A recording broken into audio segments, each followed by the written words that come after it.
Welcome to the serial podcast story called The Founder, a cyberpunk parable. Yeah, I am so excited to dig into this one today. So imagine just for a second that you have the power to perfectly map the emotions of like a billion people. Which is just a staggering premise right off the bat. Right, like you know the exact acoustic frequency that's going to make them cry. Yeah.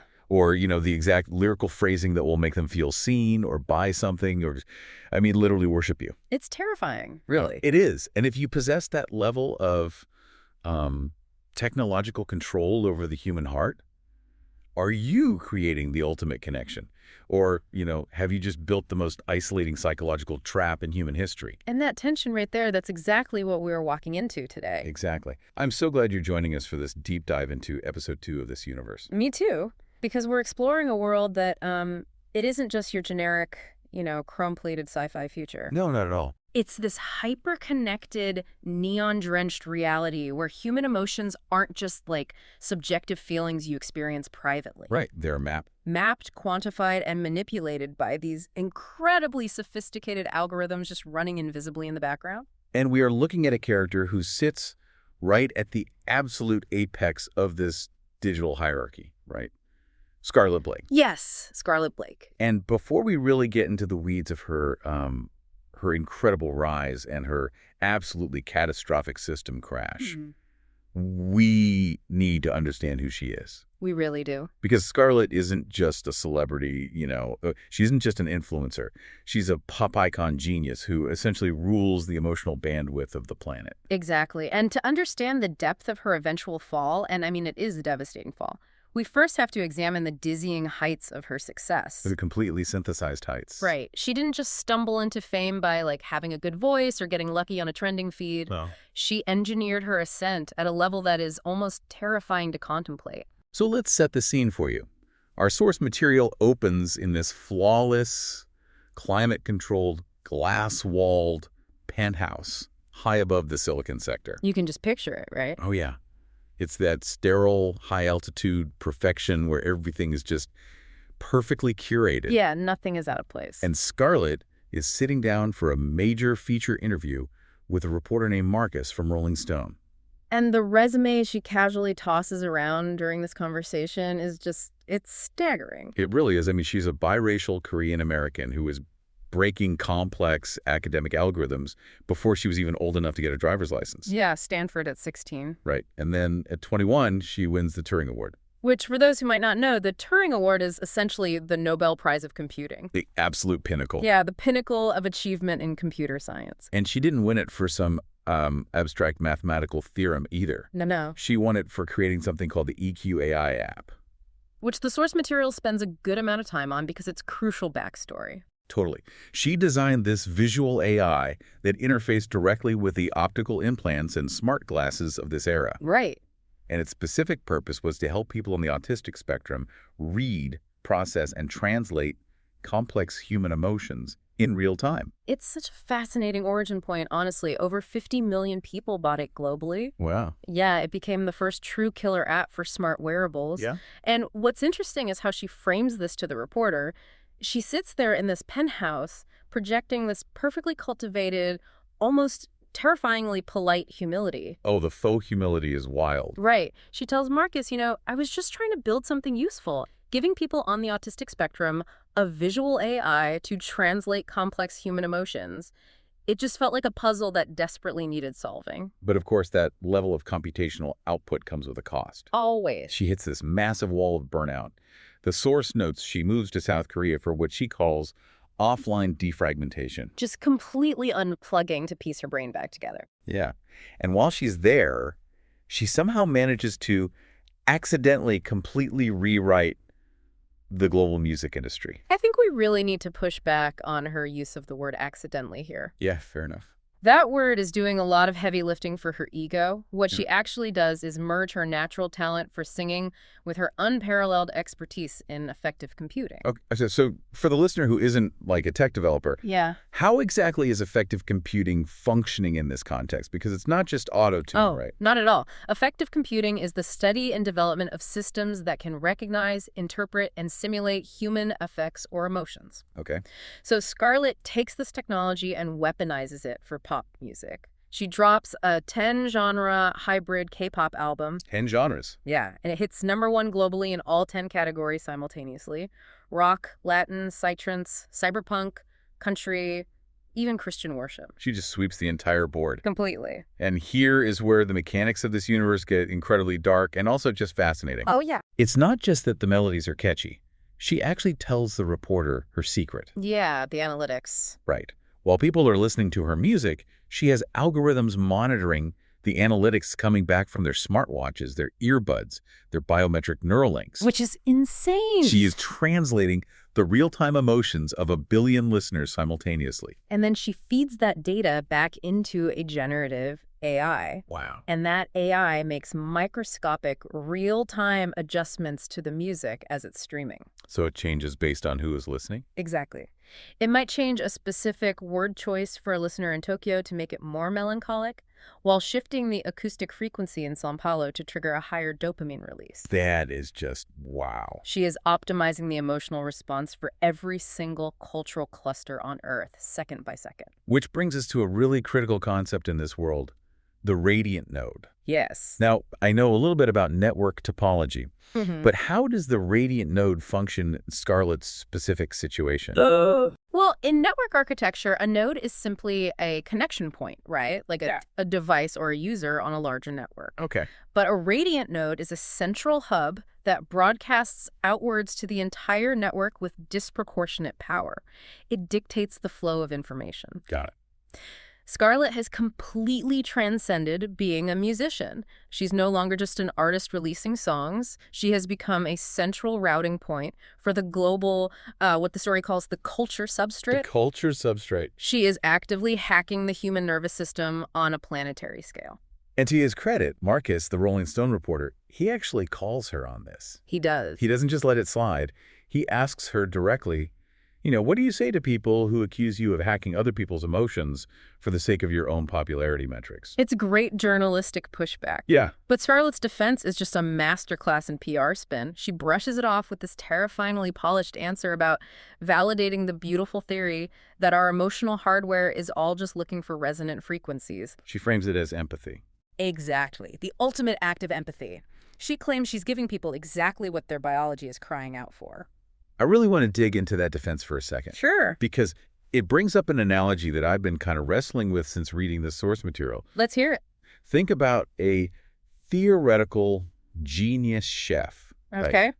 This chef has mapped human taste buds so perfectly down to the exact neurochemical receptors that they can synthesize a meal in a lab that triggers pure, euphoric, toe-curling bliss in your brain. Oh, wow. Right. But the meal contains absolutely zero nutritional value. Right. It's just perfectly shaped synthetic molecules designed to hit those exact receptors. So is that chef creating a culinary masterpiece, or is that chef building a trap? From a systemic standpoint, it is absolutely a trap. Right. Because it eventually starves the user while simultaneously addicting them to the sensation of eating. The user feels full, they feel satisfied in the moment, but their body is literally dying of malnutrition. And Scarlett is serving that synthetic emotional meal to 1 billion people every single day. She has totally confused biological engagement with actual intimacy. She really has. But, let me push back on that just to play devil's advocate for the listener. Go for it.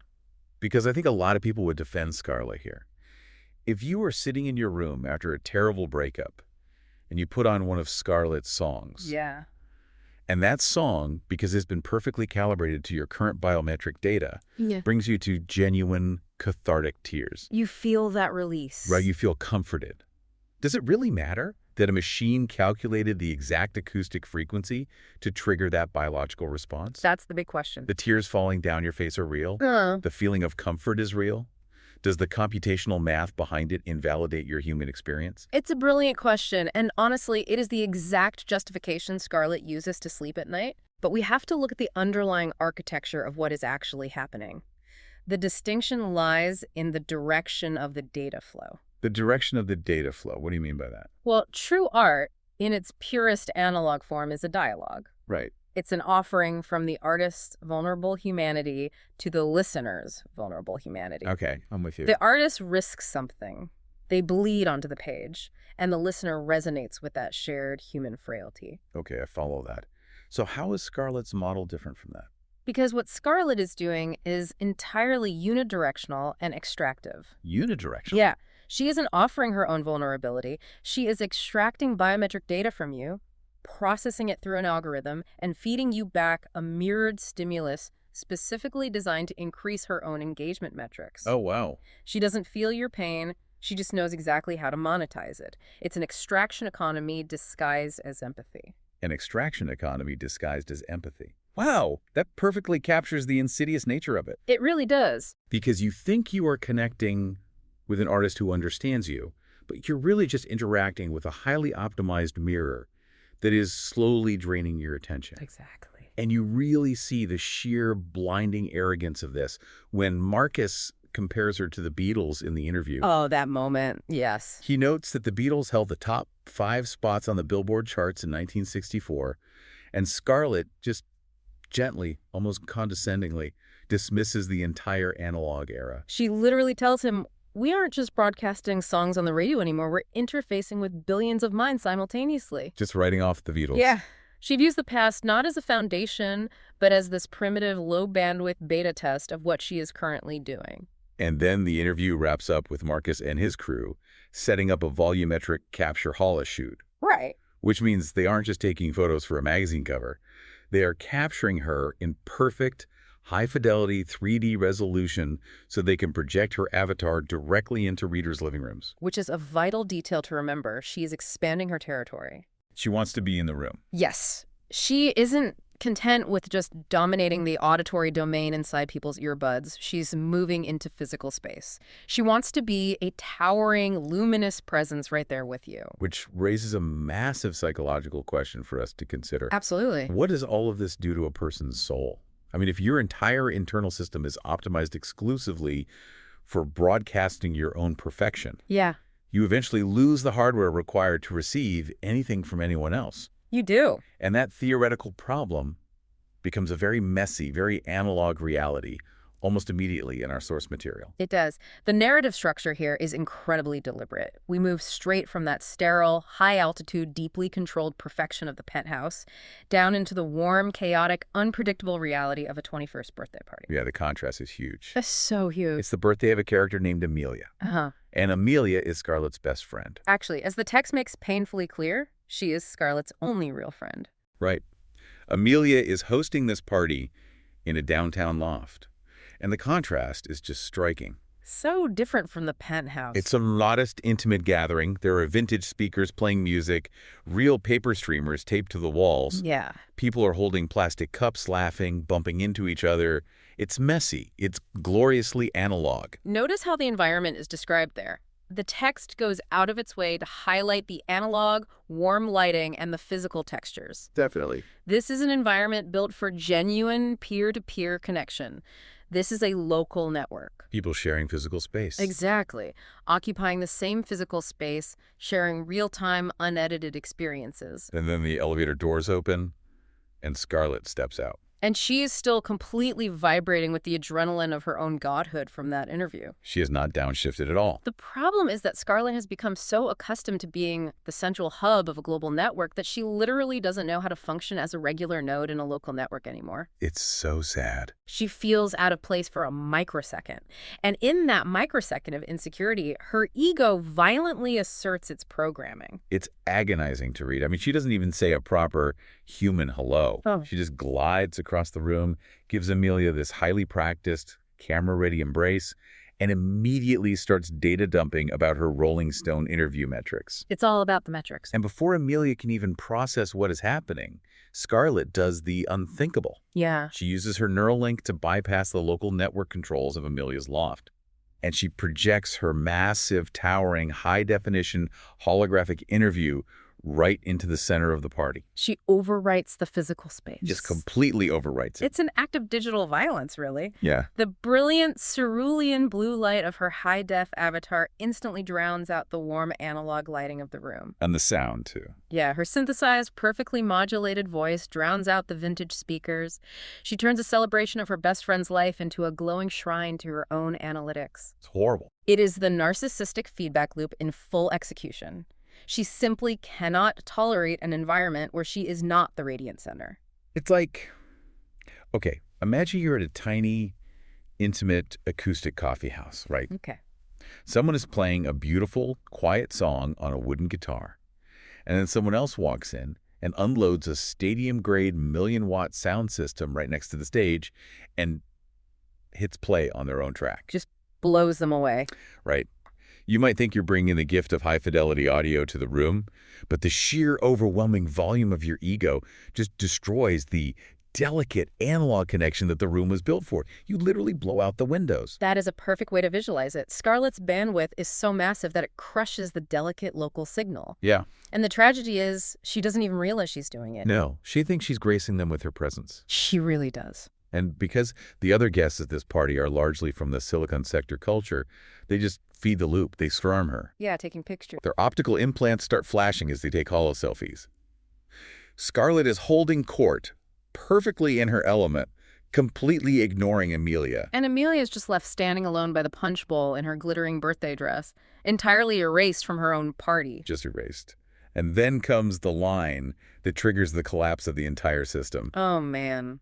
One of the sycophants at the party jokingly references the Rolling Stone interview.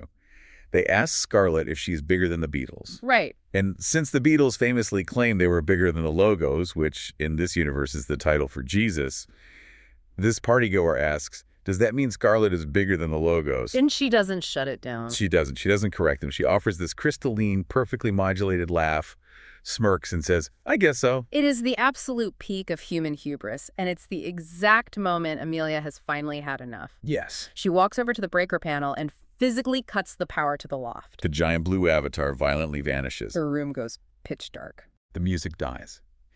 It is a beautifully tense, incredibly awkward moment. Very awkward. Amelia just kicks everyone out. The hangers-on shuffle into the elevator in silence. And then it's just the two of them standing in the dim emergency lighting, surrounded by discarded plastic cups. And Scarlett still doesn't get it. She doesn't. She tries to play it off. She runs a simulation of empathy, asking if Amelia was offended by the religious joke about the Logos. Which leads to what I genuinely consider one of the most devastating, analytically precise critiques of a person's soul I have ever encountered in science fiction. It is brutal. Amelia doesn't scream right away. The anger isn't hot. It is cold, absolute, and diagnostic. She looks at Scarlett and says, you didn't even ask how I was doing. You just walked in and overwrote my life with your metrics. I want to read Amelia's quote heavily here because every word lands like a physical blow. Please do. Amelia says, you think you're better than all of us? You think we're just NPCs in your simulation. You don't get it, do you? I'm not just your best friend anymore. I'm your only friend. Oh, that hurts. And then she delivers the kill shot. You've sold your soul for your popularity. You traded your humanity for bandwidth. Traded your humanity for bandwidth. If you want to distill the entire philosophical warning of this cyberpunk universe into a single sentence, that is it. Definitely. Because bandwidth in computing is the maximum rate of data transfer across a given path. It's a measure of capacity. Okay. Scarlett has maximized her capacity to transmit her image, her music, her brand to 1 billion people. But to achieve that, she had to entirely sacrifice her humanity, which is the localized capacity to receive, to feel empathy, to connect on a vulnerable peer-to-peer level. It's a zero-sum game for her. Exactly. And Amelia doesn't stop there. She digs into the architecture of Scarlett's trauma. Yeah, the backstory. She reminds Scarlett that when they were younger, Scarlett used to write code late at night to escape her childhood nightmares. Her incredible drive, her genius, was originally a coping mechanism for severe abuse. But Amelia, correctly, painfully diagnoses that this isn't a temporary defense mechanism anymore. The trauma response has metastasized. It has become a permanent foundational rewrite of her soul. Amelia tells her to go look at herself in the holo mirror alone, and she ends the friendship. Just severs it. The elevator doors hiss shut, leaving Scarlett utterly isolated. And honestly, before we move to the fallout of this, I think we have to pause and look at ourselves. It's a mirror for us, too. I want to ask you, the listener, to seriously reflect on your own digital habits. How often do we use our own miniature versions of that holographic projector to overwrite the physical spaces we are in? That's a great question. How often do we use our curated posts, our career metrics, our follower counts, our bandwidth, to shield ourselves from the messy, unpredictable vulnerability of real-world intimacy? It's a profoundly uncomfortable question. Yeah. We might not have a billion listeners, but every single one of us has a localized radiant node that we use to broadcast a highly edited version of ourselves to avoid being truly known. We'd rather be impressive than be known. Because being impressive is safe. Being known is dangerous. Exactly. But when Amelia cuts the power and severs that friendship, it acts as a brute force cyber attack on Scarlett's carefully constructed reality. It really does. The firewall that protects her ego is breached. And that forces us right into the psychological freefall of this narrative. The transition here is violent. We move from the loft to the ride home. Scarlett flees into her autonomous luxury vehicle. Right. From the outside, it looks perfect. The car is sailing smoothly over the glowing neon grid of the city. But inside the soundproofed cabin, the radiant node is undergoing a catastrophic disintegration. It's a total system crash. Yeah. She goes from being perfectly poised, perfectly modulated, to gutturally weeping in the backseat. Yeah. And the text makes it clear this is not that photogenic single-tier pop star crying. Yeah. This is a gut-wrenching, ugly wail that physically starves her lungs of oxygen. To understand what is happening to her brain right now, we need to introduce our first core technical concept of this deep dive. Okay, let's hear it. And that concept is the local minimum. Now, I know Scarlett is an AI programmer, so this is her language. But for the rest of us, what exactly is a local minimum, and how does it explain a psychological breakdown?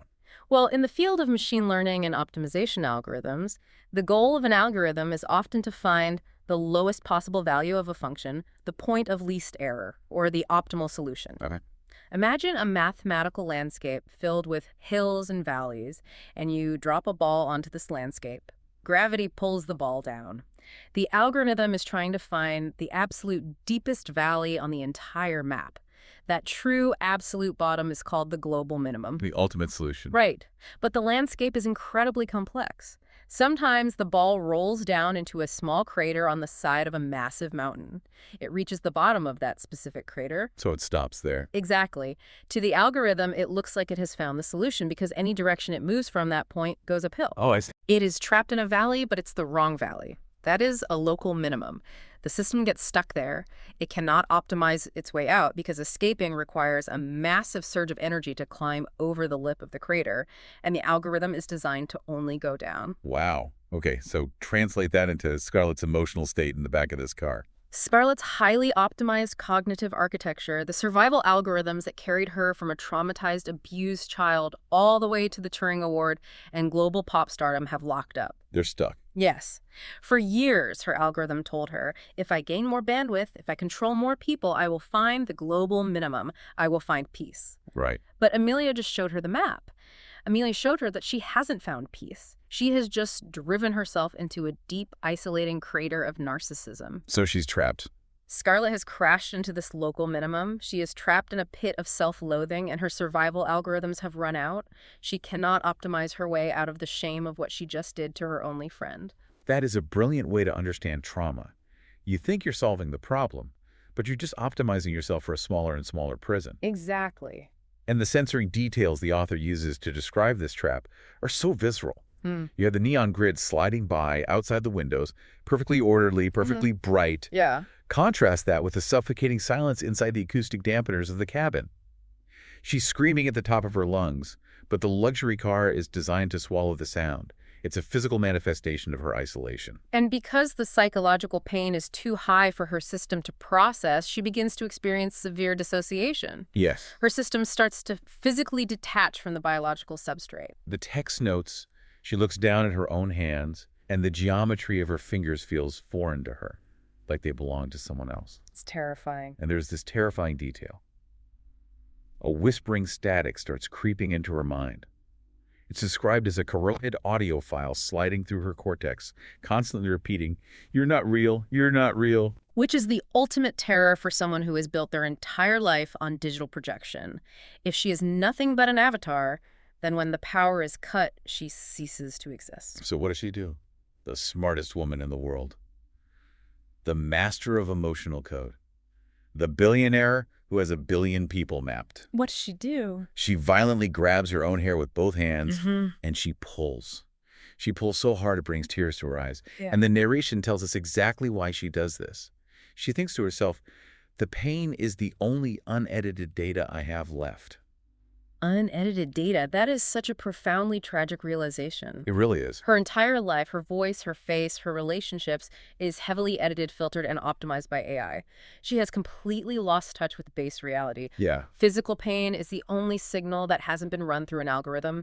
It's the only proof she has that she actually exists in the physical world. It reminds me of a high-end supercomputer experiencing a critical failure. Oh, yeah. You give a supercomputer a complex task, but somehow it gets caught in a recursive loop. It starts thinking about thinking. Yeah, it just gets stuck. The CPU maxes out to 100%. The cooling fans fail because they can't keep up. And eventually, the entire system physically begins to melt down from its own generated heat. That's a perfect analogy. That is Scarlett in the back of this car. She is melting down from the friction of her own ego.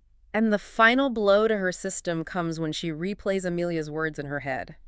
Your best friend just told you you're not real. Yeah. That's a root-level truth. No PR spin, no firewall can defend against that data. The car arrives at her building. It pulls into her subterranean automated concrete garage.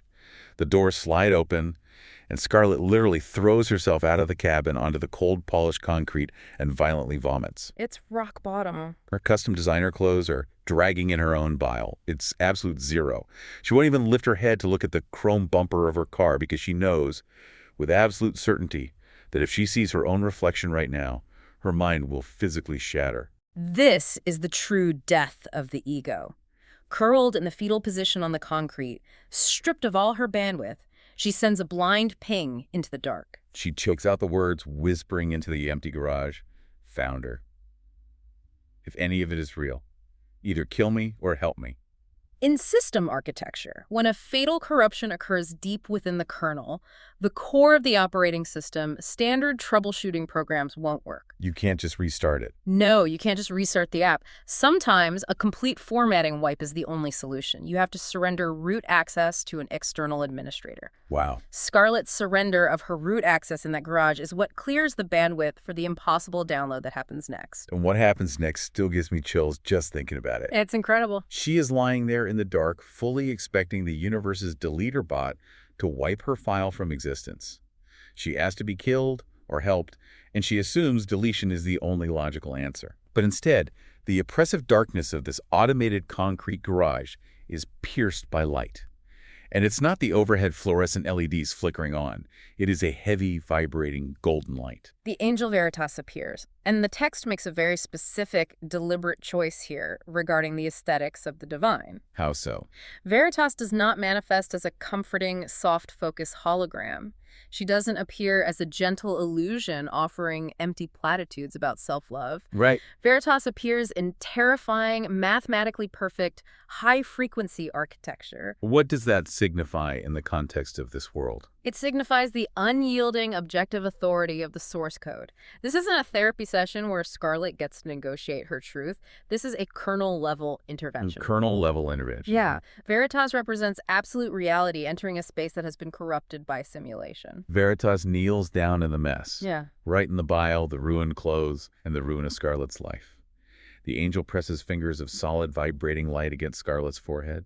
And that contact initiates what the text calls the audit of the soul. The cybernetic implications of this moment are staggering. Think about what Scarlett built her empire on. The EQ AI app. Exactly. She built a visual AI to map and translate human emotions. In this moment, Veritas takes Scarlett's own invention and violently turns it inward.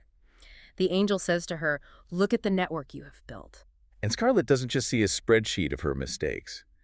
She is forced to physically and emotionally experience the exact emotional telemetry of every single person she has hurt. Unfiltered. But crucially, it is unedited.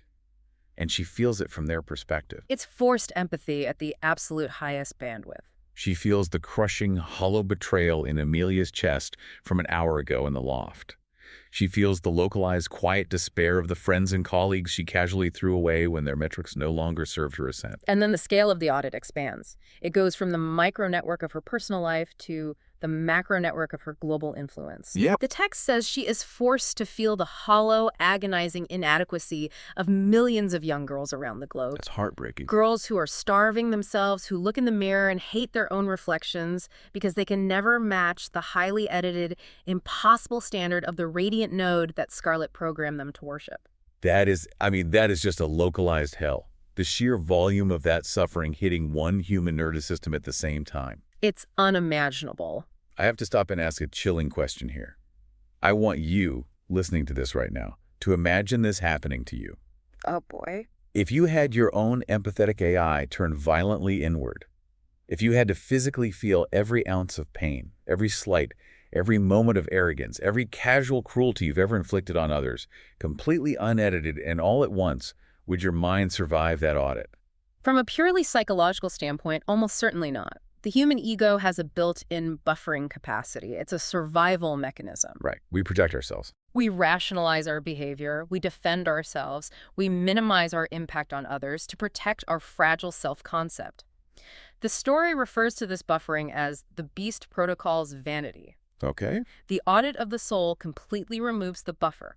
It forces an unfiltered, zero-latency look at the true wake of our actions. And under the crushing weight of that wake, Scarlett correctly identifies herself. Yeah. She doesn't make excuses anymore. She screams out in the garage, "Make it stop! I'm a monster! Just delete me! Please delete me!" But Veritas does not break the connection, and this is vital to understand the theology of this universe. Why doesn't she stop it? Veritas doesn't do this to torture Scarlett. The angel explains that understanding the full, horrifying depth of the darkness is a necessary prerequisite for the system patch that is about to follow. Oh, like mapping the infection. Exactly. You cannot fix a deeply corrupted file until you identify the exact extent of the corruption. If you don't map the entire infection, the virus survives the reboot. The text describes the exact millisecond before her spirit is about to shatter under this immense load. Her mind is at 99.9% capacity. It is right at the edge of absolute destruction. Yes. And that is the exact moment the intervention happens. Just as she is about to break into a million pieces, a wave of what the text calls back-propagated grace floods her neural pathways. Wow. And this brings us to our second core technical concept of the deep dive.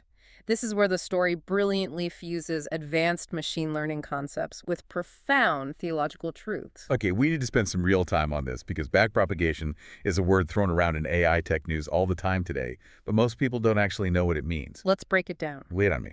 What is backpropagation in the real world of computer science? Well, in machine learning, backpropagation, which is short for backward propagation of errors, is the fundamental algorithm used to train artificial neural networks. When an AI is learning to do something, say, recognize a picture of a cat, it makes a guess. This is the forward pass. The system then calculates its error, the mathematical difference between its guess and the correct answer. So it realizes it screwed up. Exactly. It calculates the loss, then comes the magic. The algorithm works backward through the network's thousands or millions of layers. Working backward. Yes, it mathematically adjusts the weights, which are the importance of every single connection between the artificial neurons, to minimize that error for the next time. Okay, I think I'm following. It traces the error backward to its source and retunes the entire system so that the mistake isn't repeated. It's how a system literally learns from failure and improves its model. Okay, I follow the math. So how does the author translate that algorithmic process into this intensely spiritual context? Right. What does backpropagated grace mean for Scarlett? In this cyberpunk theology, the error isn't just a mathematical miscalculation. The error is the fatal corruption of sin, of deep trauma, of the beast protocol that has governed her life. Narcissism. Right. When she's crying out for deletion, the Logos, who is described here as the zero-error build, the perfect, uncorrupted code of Jesus, steps directly into her audit. He absorbs the system's fatal errors. He takes the suffocating weight of the millions of people she has hurt. He takes the loss calculation onto himself. Exactly. But he doesn't just forgive it in the present moment and say, try harder tomorrow. The grace works backward through the layers of her timeline. Yeah. The text says Veritas uses the founder's light to isolate the discord code of the severe abuse Scarlett suffered in her childhood. The root cause. Yes. The grace manually rewrites the corrupted trauma code backward through her life. It uncouples her core identity from the trauma that was violently written into her early sectors by her abusers. That's incredible. It mathematically adjusts the weights of her soul. It secures her true identity without having to delete the user. That is just, it's breathtaking. Whoa. Because it says to her, you are not the abuse you suffered, and you are no longer the abuser you became. It's like, imagine a malicious hacker breaches your computer. But they don't do it to steal your passwords or lock your files for ransom. Right. This hacker breaches your system to completely pay off your massive, crippling financial debts. A good hacker. Yeah. And then, while they are in there, they secretly upgrade your entire operating system for free to the most flawless, high-speed version possible, all while you just sit there watching the screen in absolute disbelief. That is what the text calls the Damascus Protocol. The desperate, localized survival algorithm that drove her to dominate the world is uninstalled. Go on. The malware of her narcissism is wiped clean. She experiences what it means to be fully known in all her wretchedness and simultaneously perfectly loved. And there's a profound physical change described here, right? She's still kneeling on the concrete. Her designer clothes are still ruined with bile. Her physical circumstances haven't changed, but her spirit is described as pristine. The static is gone. And Veritas doesn't just leave her there. The angel gives her a new directive. She is commissioned. Veritas explains that the world's culture substrate, the massive ocean of humanity connected to the network, is drowning. It's feeding on the very narcissism and extraction economy that Scarlett just abandoned. It's a sick network. The network is sick, and it desperately needs an uncorrupted node to broadcast the light. I absolutely love this quote from the angel. You built the ocean, Scarlett. Now, the Logos is going to use you to purify its waters. It gives her a purpose. And we find out from the broader source material that she actually does this. She refuses to optimize for her own ego anymore. She takes her massive global platform and pivots it. Completely redirects it. She uses her bandwidth for famine relief logistics, for global health initiatives, for negotiating peace treaties between warring sectors. She weaponizes her fame for the light. She becomes a distribution network for grace. She becomes a true radiant node in the best possible sense. A real radiant node. And this is a massive but that the story does not shy away from. There is an inherent painful friction in this new reality. What's the friction? Scarlett's internal operating system has been flawlessly updated. The Damascus Protocol is running perfectly inside her kernel. But the external nodes she is connected to the actual human beings in the physical world, they are still running the old damaged code. Which is the perfect entry point to explore the final core section of our deep dive, the latency of the physical substrate. Yeah, this is so important. Because we have to look at what Scarlett does the very second she receives this grace. Right there, still sitting on the concrete garage floor, completely free of her internal static. The very first thing she does is send a direct holo ping to Amelia to apologize. She doesn't even go upstairs to wash her face. She doesn't run it through her PR filters or draft a statement. She just calls her best friend. Right away. And Amelia, surprisingly, actually answers. But her avatar is low-res, exhausted, and incredibly defensive. Amelia explicitly says she only answered because she's a glutton for punishment. Scarlett just spills everything. She is so full of light, she just data dumps the miracle. She explains the crash in the car, the mania crying out in the dark garage, the angel Veritas showing up, the terrifying audit, the Logos patch rewriting her soul. She tells her everything. She expects Amelia to instantly sync with this miracle. She expects Amelia to feel the update in real time. But Amelia isn't amazed. Amelia is disgusted. Because from Amelia's perspective, this looks like just another narcissistic PR stunt. Her response is utterly brutal, but entirely justified based on the data she has. True. Amelia says, for all I know, this is some type of PR rebranding attempt. Oh, and by the way, the founder sent me my own personal angel because I'm just that important. Ouch. The sarcasm just cuts right through the glowing testimony. And then Amelia does the one thing Scarlett fears most. She severs the connection at the root level. She tells Scarlett never to call her back. Just pulls the plug. The holographic projection collapses into sparks, leaving Scarlett alone in the garage again. Scarlett is devastated. She cries out to the founder again, totally confused. You fixed my code. You ran the back propagation. Why didn't the connection repair? It doesn't make sense to her. And Veritas reappears to explain this profound limitation of the system. The angel says, you are experiencing the latency of the physical substrate. This is a phenomenal concept that merges networking realities with human psychology. How does latency play into it? In computer networking, latency is the time it takes for a packet of data to travel from one point to another. Internally, within Scarlett's own soul, the logos patch is instantaneous. Instant grace. God's forgiveness operates at zero latency.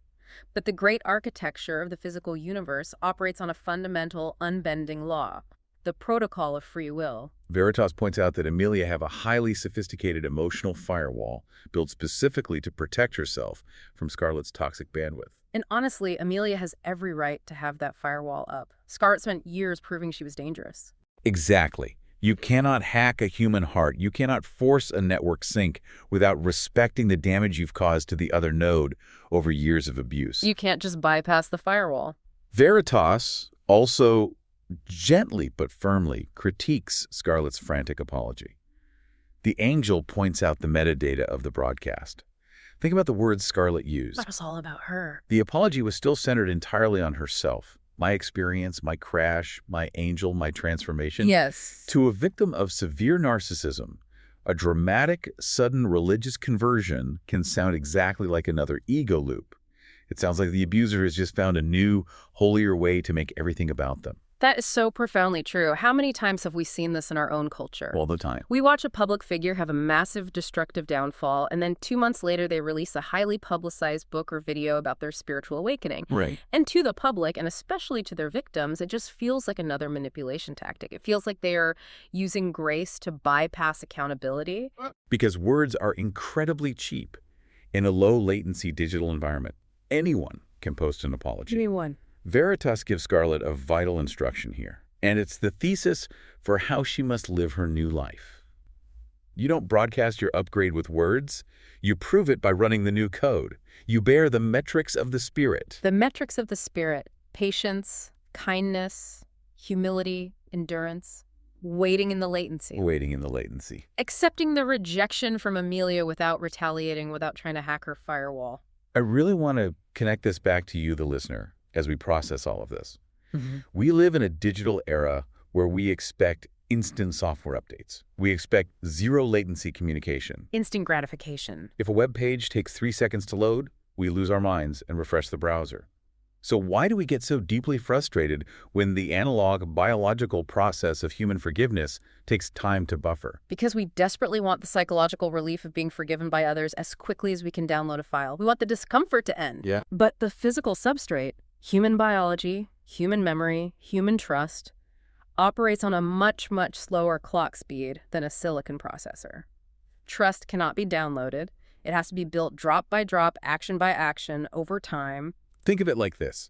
It's like trying to send a massive 8K uncompressed video file of your brand new, completely changed heart to an old device over a 1990s dial-up connection. The file is flawless, but the bandwidth of the receiver is tiny. Right. And if you try to force that whole 8K file through at once, if you dump all your epiphanies and apologies on them in a frantic 5-minute monologue, the old computer on the other end will just crash. It can't handle the data. They can't process it. The pipe is too narrow. You have to compress the data. You have to break that massive file down into small, daily, manageable packets of patience and humility and quiet service. That is the only way the file successfully transfers over time. It's the ultimate test of Scarlett's new programming. If her internal transformation is genuinely real, it will survive the latency. It will endure. It will endure Amelia's rejection without reverting to the beast protocol. She will wait in the dark until Amelia is ready to open a port. That is such a heavy, beautiful realization. And it really brings the incredible winding journey of episode 2 to a close. What a journey. We've gone from the synthetic heights of a glass penthouse to the absolute rock bottom of a concrete garage, and finally to the quiet, grueling work of analog redemption. But as we wrap up this deep dive, I want to leave you with a final provocative thought to mull over on your own as you go about your week. Leave them with something good. We talked a lot today about algorithms, effective computing, and backpropagation. But remember, every single digital interaction you have today, every post you scroll past, every song you stream, every notification you tap, every metric you check is actively adjusting the neural weights in your own physical brain. It's constantly running. The math isn't just happening in a server farm somewhere. It is happening right now in your cortex. Are the algorithms of your daily life optimizing you for empathy, for patience, for true, high-latency peer-to-peer connection? Or the alternative. Or are they subtly, quietly locking you into your own localized beast protocol? Are you feeding vanity metrics that will ultimately leave you starving in a soundproof cabin, wondering why your hands don't feel real anymore? The architecture of the culture substrate is always running in the background. The ultimate question you have to answer is, who or what has root access to your heart? Exactly. Who holds your root access? Nah. Well, that wraps up our deep dive analysis for today. But this incredible story is far from over. Not even close. In our next deep dive, we move forward to episode 3 of The Founder Parable. And we're going to see what happens when the ultimate spiritual upgrade we just witnessed collides with the ultimate temptation of limitless capital. When a dangerous God complexity meets a trillion-dollar Terra unicorn, can systemic grace actually survive going public? You absolutely won't want to miss it. It's going to be a wild ride. If, after listening to The Founder's Parable, you find it helpful, then please share it with friends. You could also visit thefounderparable.com to learn more about the Founder Parable universe.